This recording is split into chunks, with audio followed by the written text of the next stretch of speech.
And salute. Don't. Pledge allegiance to the flag.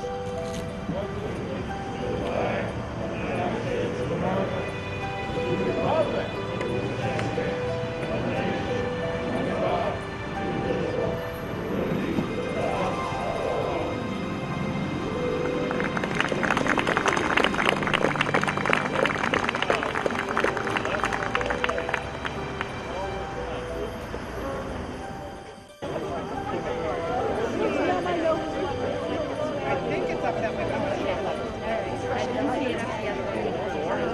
We were trying to keep them together, but then it was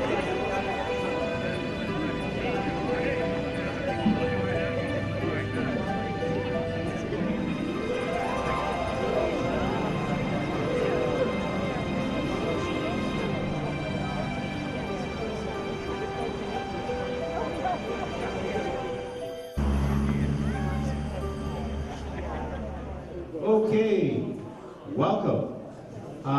Breakfast is going to be served shortly. Today we have students from the Medfield High School who have volunteered to serve you breakfast this morning. They're part of a club called Warriors for Warriors. And these young men and women want to serve and honor you. And that's what they did today, is they came and volunteered. So please stay in your seats, let them serve and honor you, and they'll come around to the tables, they'll bring you coffee. They've already brought you some juice and some fruit salad. So, and that's how dinner will come. But before we have breakfast, we'd like to hear from a couple of speakers.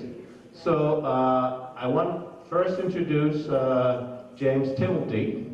Now, he serves the town of Medfield, Mansfield, Norton, Walpole, Seacombe, Foxborough, Sharon, and Norton, and he's been doing so since 2005. As our state senator, he serves as chair for the Joint Committee of Public Safety, Home Security, and vice chair of the Joint Committee on Revenue. So Senator Timothy believes our obligations as Americans is to take care of our disabled veterans who are being shortchanged by the mismanagement in the VA. So Senator Timothy recently sponsored a bill to create a Veterans Assistance Trust Fund whose purpose is to fund veterans' mental health and substance abuse, veterans' housing for the homeless, veterans' health insurance, veterans' disability benefits, long-term care for veterans, veterans' employment and training, and veterans' education and Gold Star family support, and the Massachusetts War Memorial Commission. Now, these are all programs, but before we can have them, we have to have a way to fund them. And that's what his co-author of this bill did, so that soon we'll be seeing some of those programs be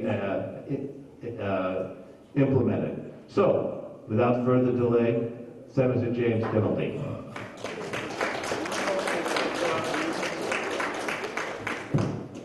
Thank you very much, Ron, for that very kind introduction, and I have some excellent news for all here. One, my speech is going to be very brief, and there will be no policy. I am here for one sole reason, and that is to honor the sacrifice and the service of the veterans of the Commonwealth of Massachusetts in this great nation. It's through, as I say, your sacrifice.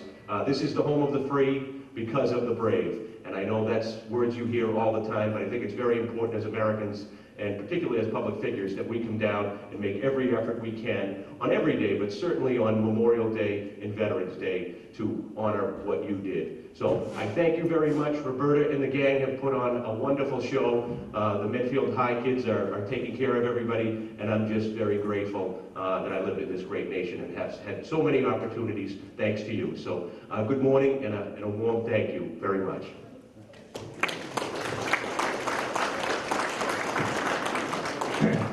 So Jim's going to be around for breakfast. He's maybe going to sit with one of you. He's certainly going to work the room a little bit. So if you have something you want to talk to him about, please be welcome to do so.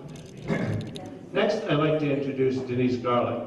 Denise is our state representative for precincts 1 and 2. You're in precincts 1 right now in Medfield since 2010.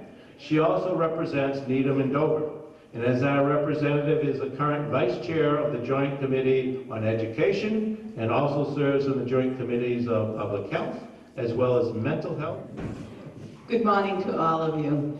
It is my pleasure to be here, and I thank Roberta and this wonderful Council on Aging Center, and I thank Ron Griffin, who is, I want you to know, an extraordinary veterans agent for the town of Medfield, but he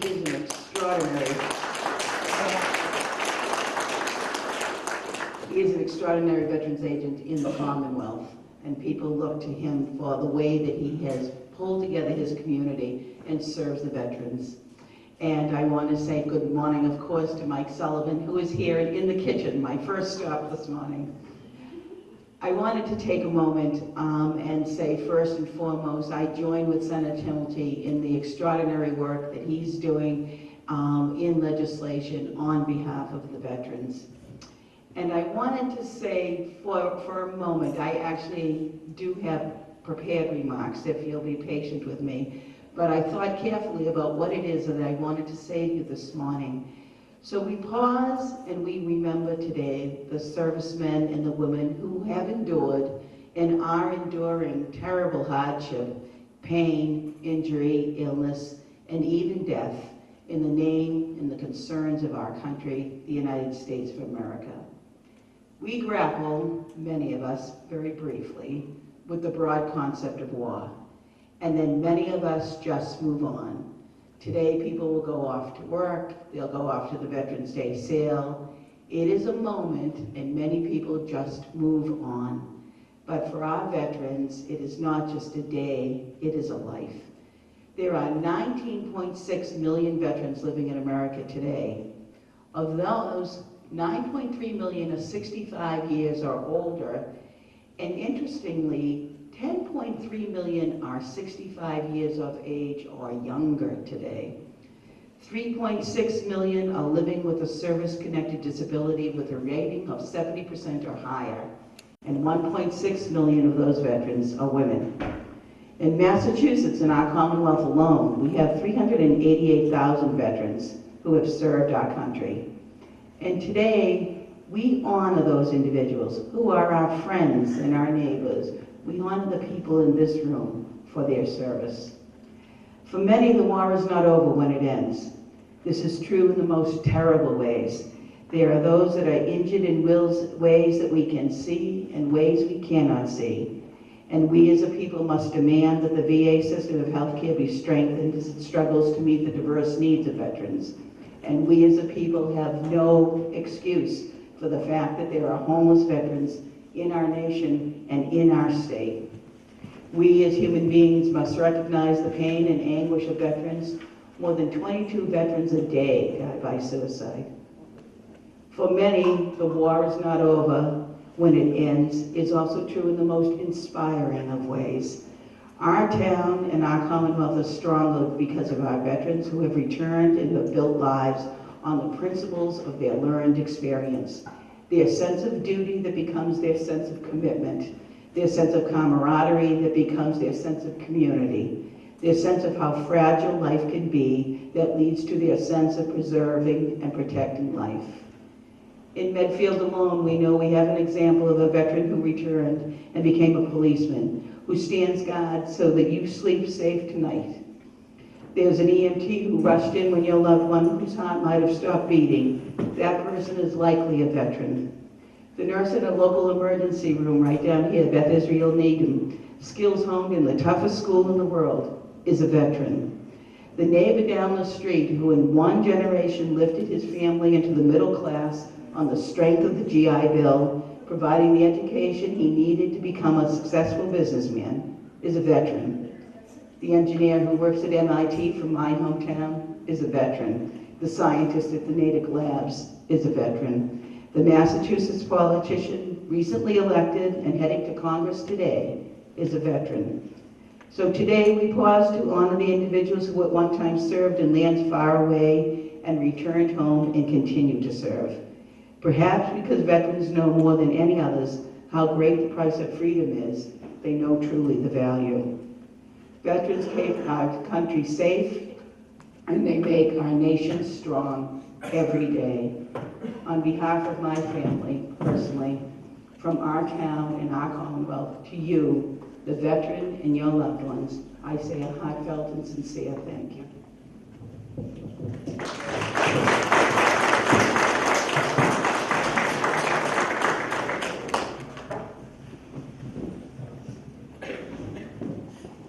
Thank you, Denise. Well, the good news is breakfast is ready. Is there anybody interested in breakfast? Okay, so we're going to break now for breakfast. So please, we'll have a few more speeches afterwards. And please enjoy the breakfast. And again, the Medfield Club Warriors for Warriors is going to bring you your breakfast. So tell them what you want. Everybody enjoy the breakfast? Well, there might be a few people we want to thank. There's a lot of people that volunteer their time so that you can have this breakfast this morning. And so some of the kitchen staff, I don't know if I can see everybody in there, but Tony Santori is right there. Raise your hand, Tony. So he's the chief cook. Al Allegretto is right beside him. Tom Sweeney in the yellow. John Knapp is our building inspector. And way in the back, I see Mike Sullivan. And they're discussing some business back there. We're gonna get new roads. And of course, where's Roberta? Roberta sets us all up. She does all the shopping for us. So she does a lot of this, and they all come out on their day off to serve you. So.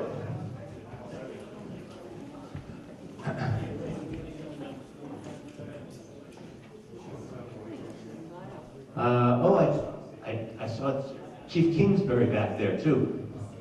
Forgot to mention him. Also here today is Selectman Pete Peterson. So I wanted to recognize him. Did you want to say any words, Pete? My goodness, I'm a politician. Of course I want to say something. I just really, as the representative of your hometown of Medfield, I want to give you official thanks for your service to the country on behalf of your hometown from Medfield. Thank you so much. Thank you. And I know I forgot to thank the Warriors of Warriors. Did you all enjoy getting served by them today? Isn't that wonderful what they do? So how about a round of applause for them? And I'm going to ask them to come up, and they wanted to say a few words to you as well. So I'll let them introduce themselves, and they've been working quickly on a little speech in the back room. So here's Kara. Hi, I'm Kara Lyons. I'm a Haskell. And I'm Lauren Church. And we, along with everyone here, we're all from the Club Warriors for Warriors, and us, they were the leaders of it.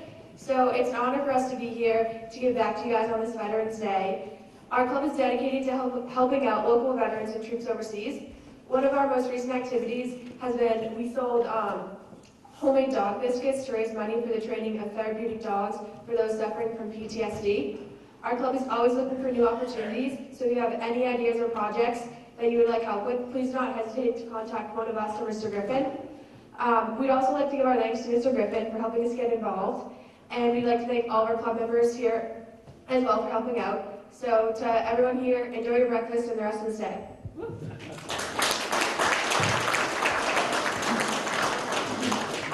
Okay, next year, she's going to be your MC.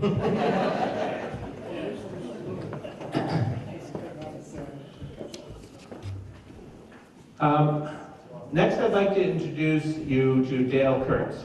Dale is Norfolk County's Veterans Advocate. Now, he is the very first Norfolk County Veterans Advocate and is the only county Veterans Advocate in Massachusetts. So, this means that Dale is involved in a pilot program to determine how the county can participate in delivering assistance to veterans. So Dale is a graduate of West Point.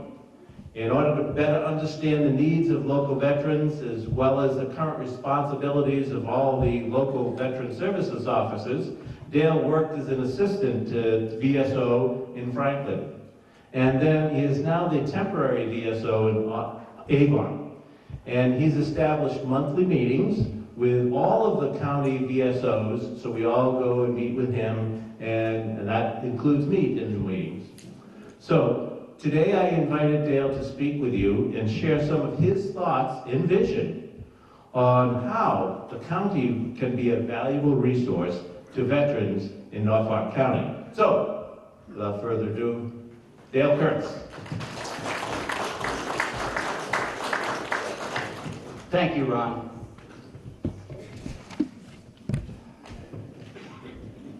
Veterans Day. I'm going to try and put this down and maybe do without it. But Veterans Day, 96 years ago, on this date, at the 11th hour, major hostilities of the World War were formally ended. That was the war to end all wars. We'll talk about that. 1 year later, though, President Woodrow Wilson first proclaimed 11 November as Armistice Day. In 1954, President Dwight D. Eisenhower signed a bill which changed the name of the day to Veterans Day, the day we know today. So who is a veteran? Webster defines a veteran as someone who fought in a war as a soldier or a sailor, an old soldier of long service, or a former member of the armed forces. Denise Garlick mentioned a bit about the statistics of veterans. Over 21 million, almost 22 million living today in the United States. We have about 38,000 veterans living in Norfolk County, and by the last census data I could find, we have almost 650 living here in Medfield. When did these veterans serve? Across the U.S., about 9.6% of our living veterans served in World War II. In Medfield, 17% of your veterans served in World War II. Korea, the U.S. is about 11.9%. In Medfield, it's 18.3%. During the Vietnam time, in the United States, 35% of our living veterans are veterans of the Vietnam War era. In Medfield, that number is 28.5.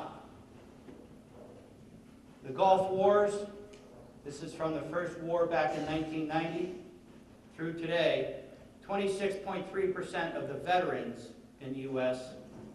served during that time. In Medfield, 6%.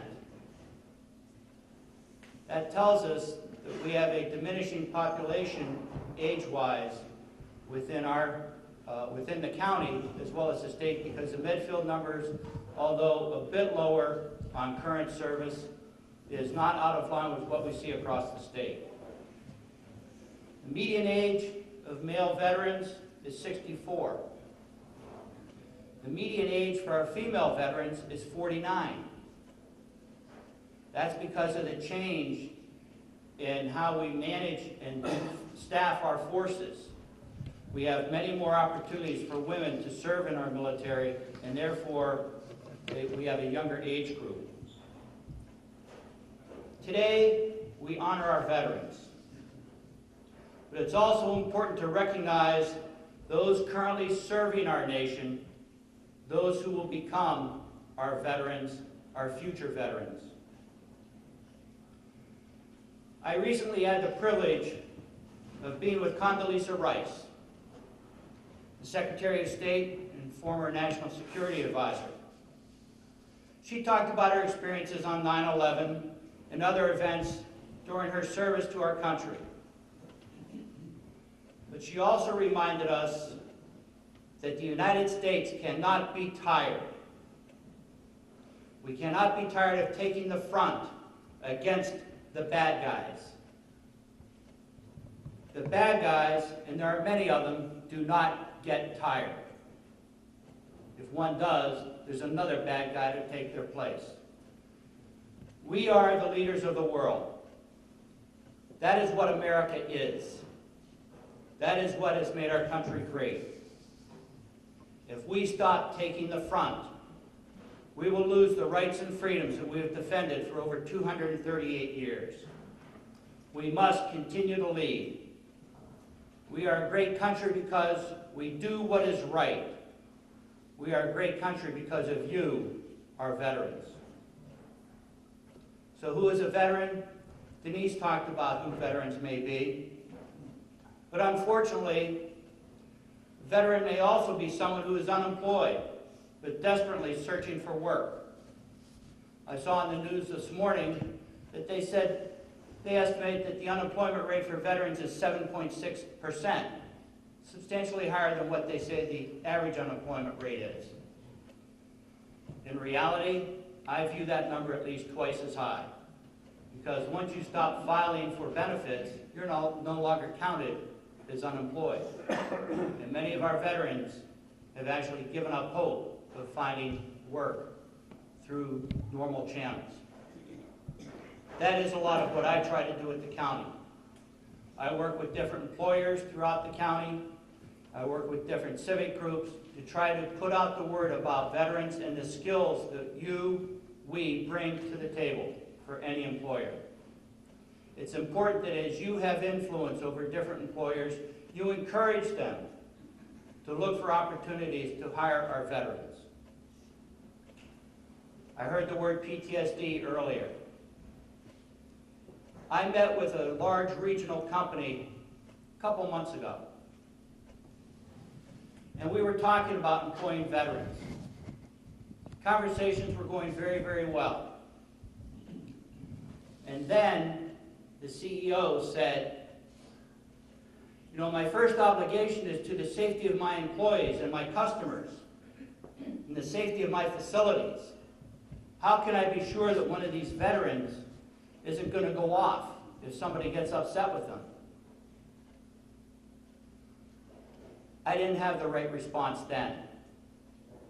But I went back to my office, and unfortunately, the first email I received and saw was from a young woman in New York who had just finished an interview, which was to be her final interview for a large retail company.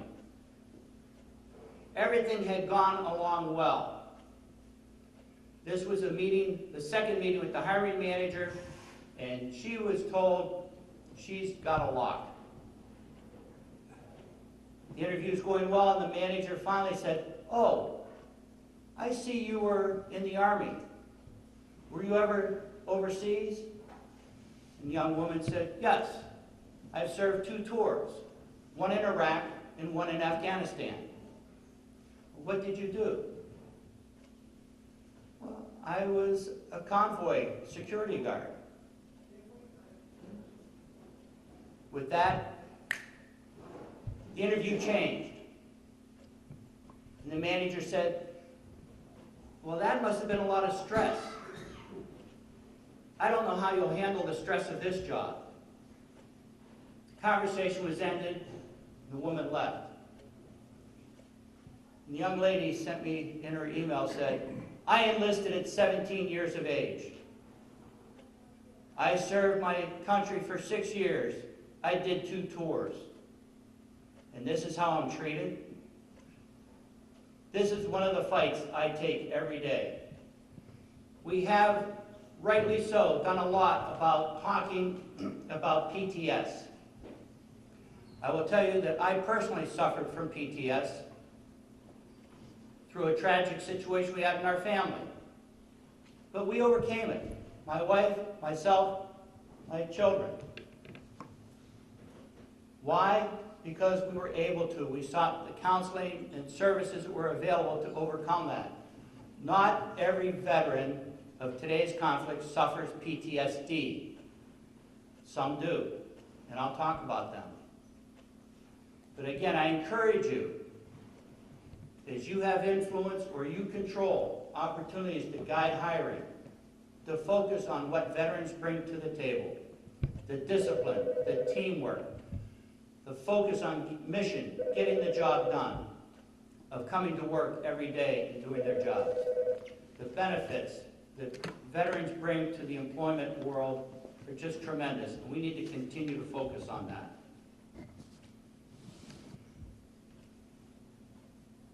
You know, unfortunately, some of our veterans run into trouble. They have trouble dealing with PTS, and they do suffer PTSD. They start to self-medicate, drugs, alcohol. They end up making bad choices, and now they become participants in the legal system. We in Norfolk County are very privileged to have initiated the first Veterans Treatment Court in the state. There's now a second one in Cambridge, but we've led the way. Through that program, we work very hard with veterans who have screwed up. They go through extreme counseling, rehabilitation, addiction management, whatever it takes to get their lives back on track. Tomorrow, I will attend the second graduation of successful completion of the Veterans Court. We'll have 8 graduates. And I am so very proud of the veterans who have worked so hard to turn their lives around and become positive members of their communities. I'm going to tell you a story about Freddie. Freddie was one of the guys we had in the court. Now, when Freddie first came to the court, he had his head down. Now, it's December, 2 weeks before Christmas last year. Head down, ball cap on, big heavy coat. The judge talked to him because the requirement is before you're admitted to our court for treatment, you have to agree to come, and you have to go through 1 day of observation at the court to see what it's like.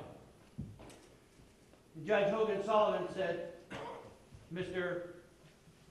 Freddie, do you want to participate in this court? No, Why not? not worth it. Too much work. Not going to do it. Following week, Freddie was back. The judge said, Mr. Freddie, you've returned. Why? Your Honor, I'll give it a try. No, you can't give it a try.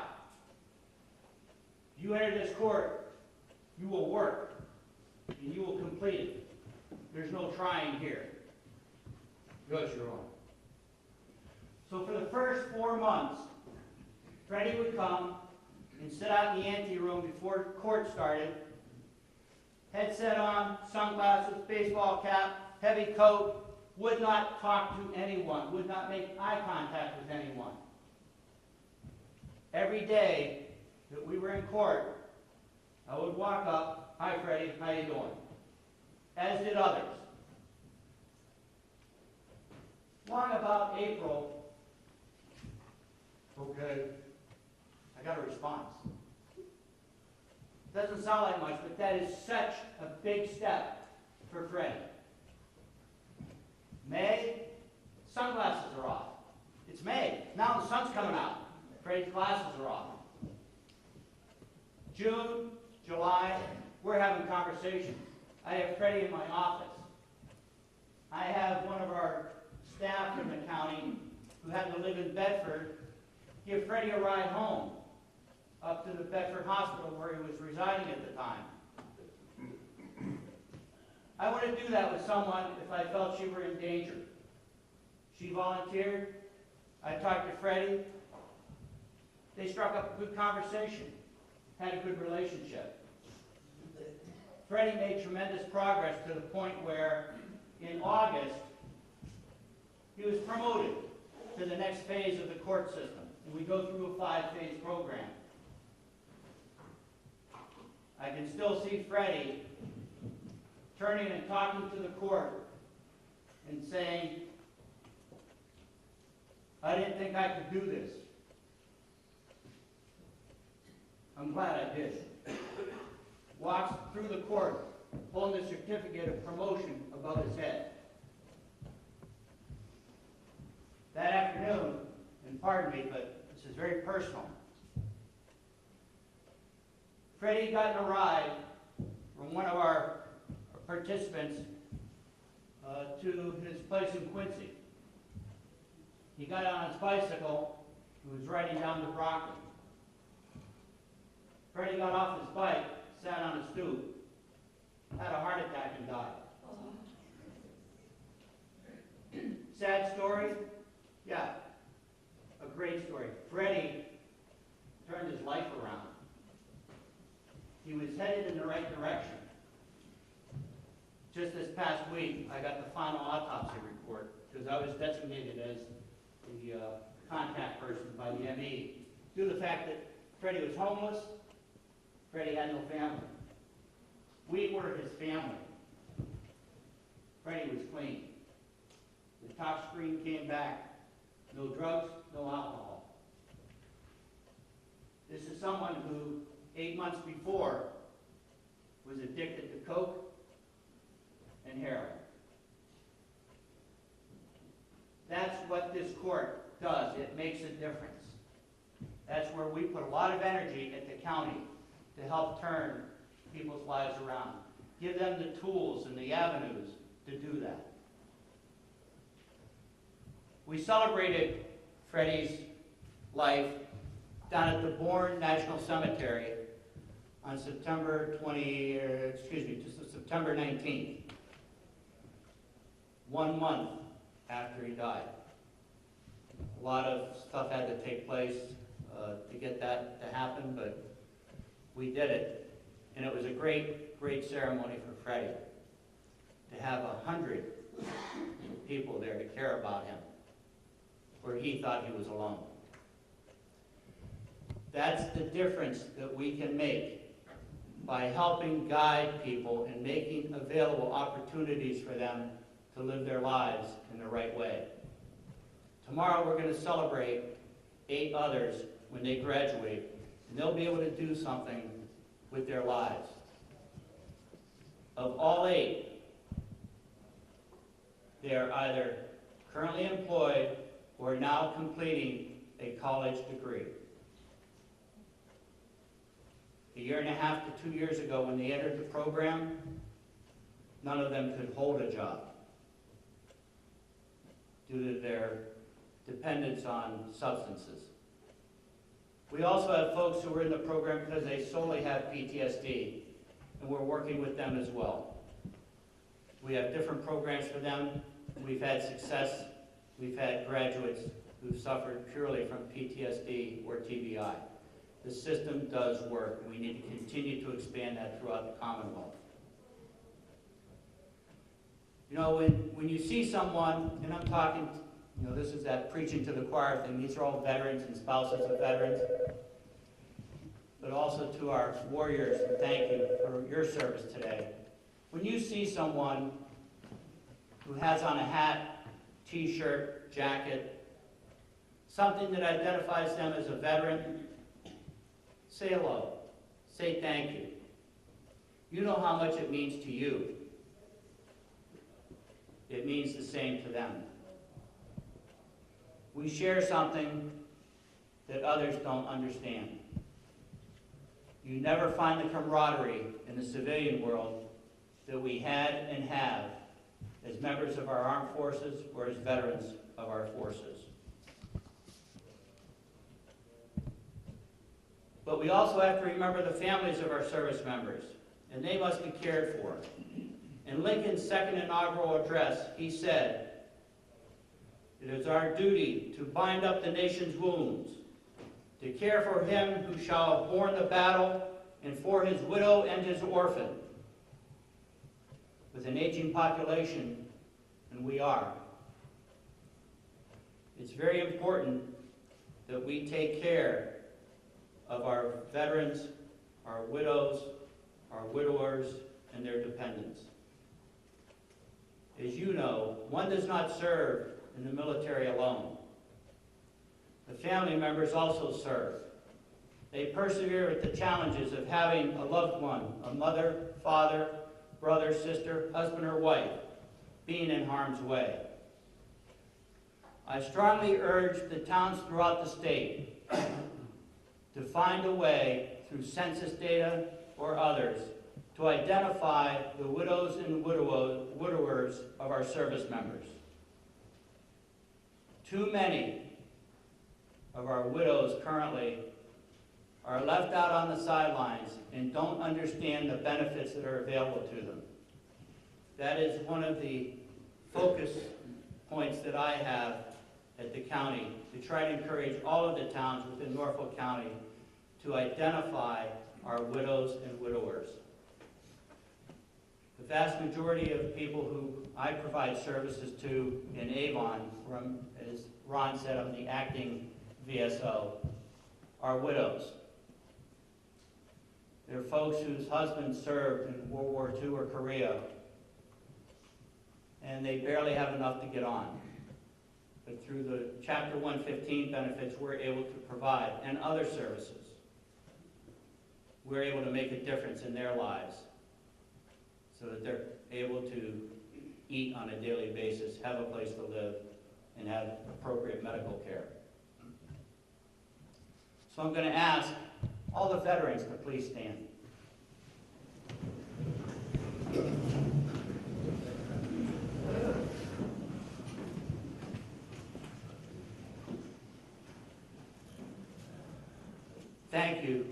Thank you for your service.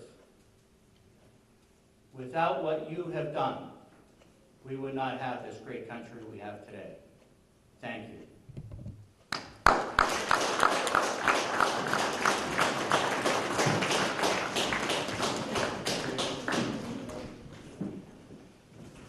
I would also now ask the family members, the spouses, children, brothers, sisters of our veterans to please stand.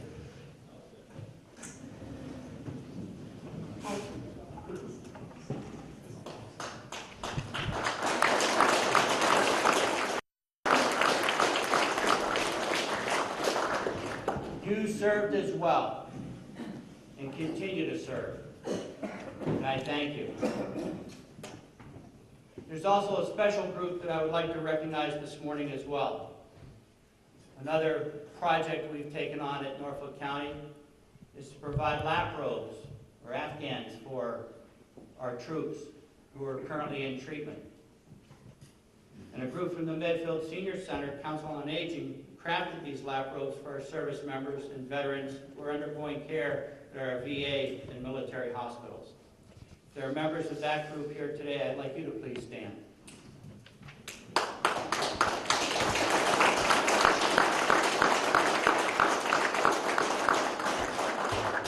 Ladies, thank you.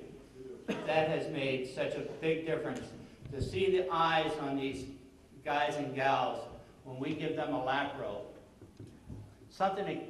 It not only gives them the comfort of maybe having the missing limb covered while they're waiting for a prosthetic, or maybe they just needed something to cover them because they felt sort of exposed. But what they say is, to know someone cared enough to spend the time to do this for me is just unbelievable. So thank you. Thank you very much.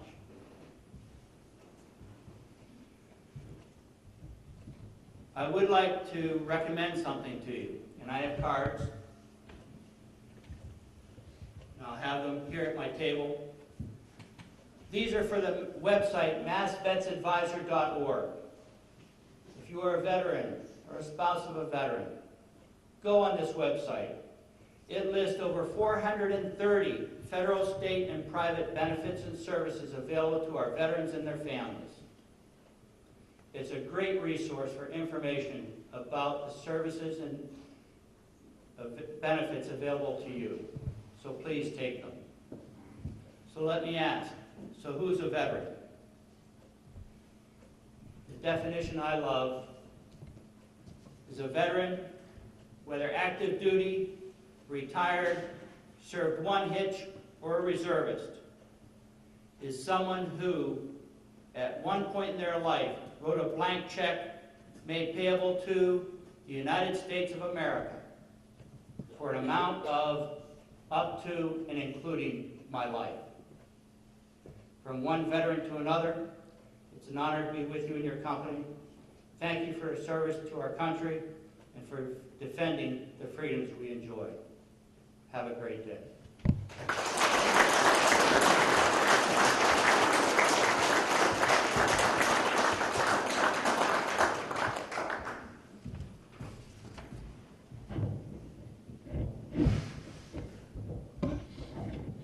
Okay.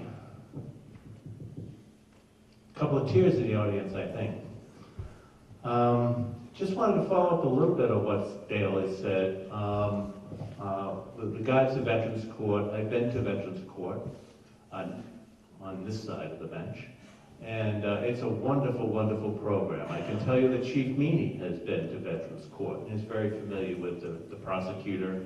And you know, this is because if someone does misbehave, the most likely way they're going to identify themselves is through the police department. So it's important that the police are aware of this program so that they can funnel that person into Veterans Court where there's an alternative to incarceration.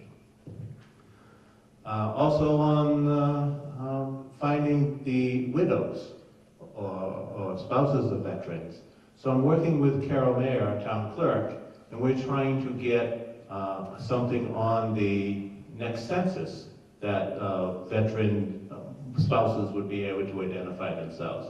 Because I can find the veterans because I have that little box in the census. That's how I find you. But I can't find their spouses unless they're still with the veteran. So we're working on trying to fill that. And I think I came down and saw all the quilts, the lap quilts that were made, and they were just wonderful. There was like 100, Roberta, was it? 107 quilts. So that was just wonderful, and they're all beautiful, beautiful. My theme last year, I talked about Massachusetts state benefits. So we learned that there was a lot of veterans benefits for Massachusetts, and that's primarily my job to deliver those benefits. Now we're learning a little bit about the county benefits that veterans can have. Over the course of the past year, we've seen the Veterans Administration in the news quite a bit. And most of it's been unfavorable. While it cannot be stated that Massachusetts veterans have not been adversely affected by the bureaucracy, it can be stated that the veterans have had a strong representation through the VA in Massachusetts. Now that's done primarily through the Veteran Service offices in each and every town. Now, we are the only state that has a Veteran Service officer in every town. So you go to some other state, they don't have Veteran Service offices. You know, they may have county Veteran Service offices. They may have, I think Maine has 8 Veteran Service offices for the whole state. So this is unique, what we do in Massachusetts. And then, of course, we have the active veteran service organizations. The American Legion. We have American Legion posts here in town. American Legion is very active, as is the DAB, the Purple Heart Society, the VFW. They're all very active at the VA, sending forth the informations and representing the veterans so that we do have good representations here. A couple of weeks back, I had an opportunity to go into the VA hospital and meet with Robert McDonald. Now, Robert McDonald is the newly appointed Secretary of Veteran Affairs by President Obama. So while I don't think the meeting was all that productive, I got a strong sense of how dedicated he was to try to fix the VA. So he looks like a good man for the job. I hope he can fight through the bureaucracy that is kind of protecting itself and doesn't allow things to be fixed. I don't know if he can weather that challenge, but he certainly has the intensity and the desire to do so. So I'd like to also be a little different this year. A lot of times I ask veterans of certain eras to stand. One veteran era that we never seem to recognize is peacetime veterans. So I'd like to have all the peacetime veterans please stand. I know there's one back there. There's two right beside him. There we go. So some of these folks think that they're not veterans. Are they veterans? Absolutely.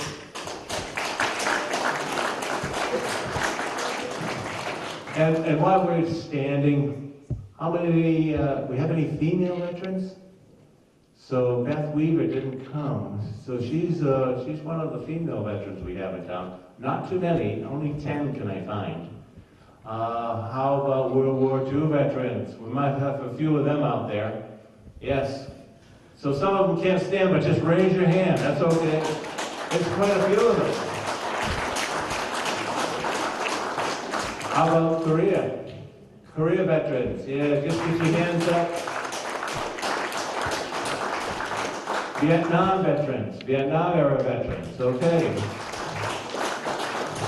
Now, here's the interesting thing that Dale was alluding to.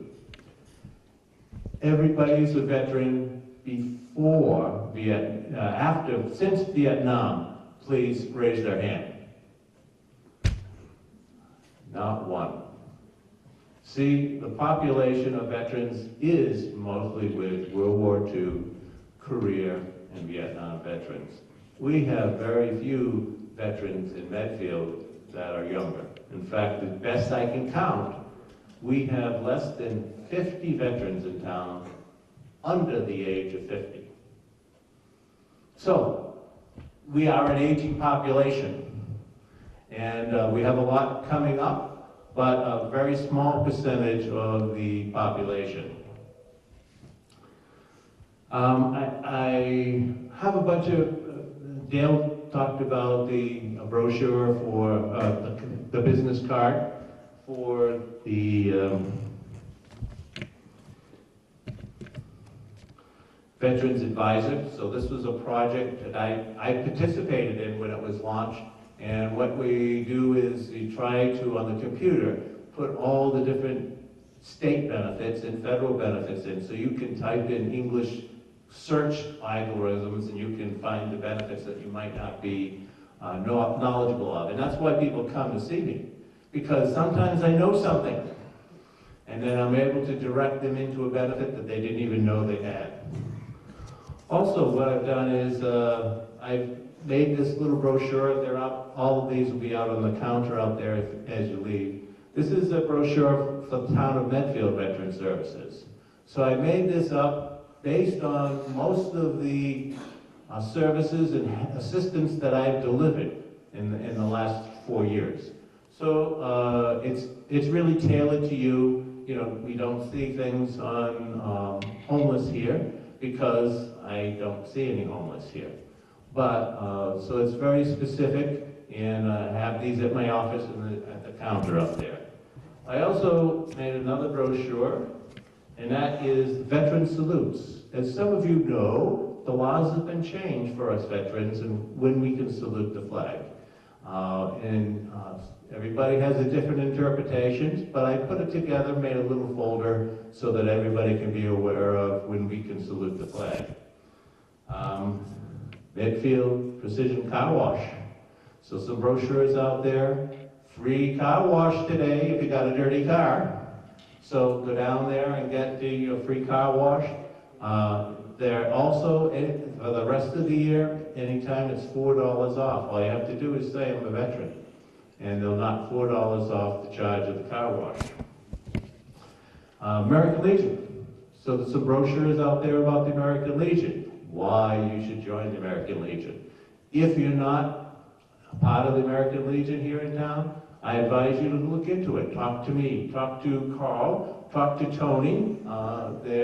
They'll all talk to you about the Legion, some of the things we've done. Emma was up here a little earlier. Emma she attended Girls State, and we saw her in a party that we had for her. So and I think she can talk a lot about Girls State and how wonderful that was. It was quite an experience, right? Yeah, definitely.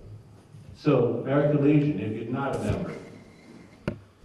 And of course, out there is going to be my little business cards. So I'm available at the Senior Center. I come here on Monday mornings, at the Town Hall on Monday and Thursday afternoons. And if we can't find time to get together, we'll get together somehow. If I have to come to your home, that happens. A lot of you have seen me in your home. So, that is everything. Oh,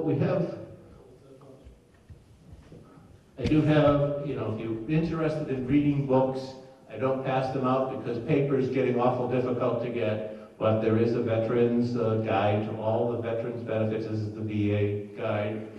Denise Garlick has, and this is out there, she's written a little directory of benefits and where you can find information about them. William Gavin, who's our Secretary of State, has a book about all the veteran law and benefits. And the Attorney General has a resource guide for veterans and service members. If you do email, I can send you an email of the file, or if not, you can come to the office or I'll mail you the book. So there's plenty out there. So I hope you had a good time this morning. Again, thank you all for coming.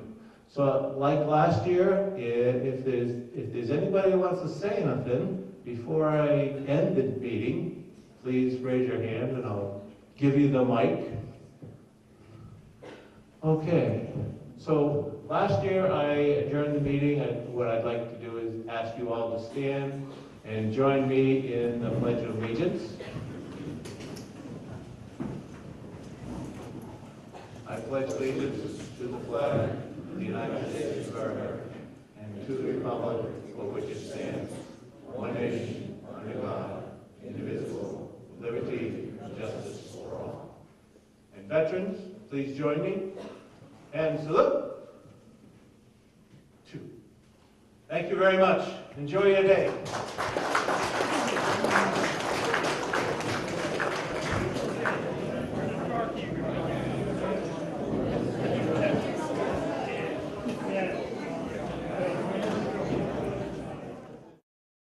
Production support provided by Medfield.tv. Access to our community.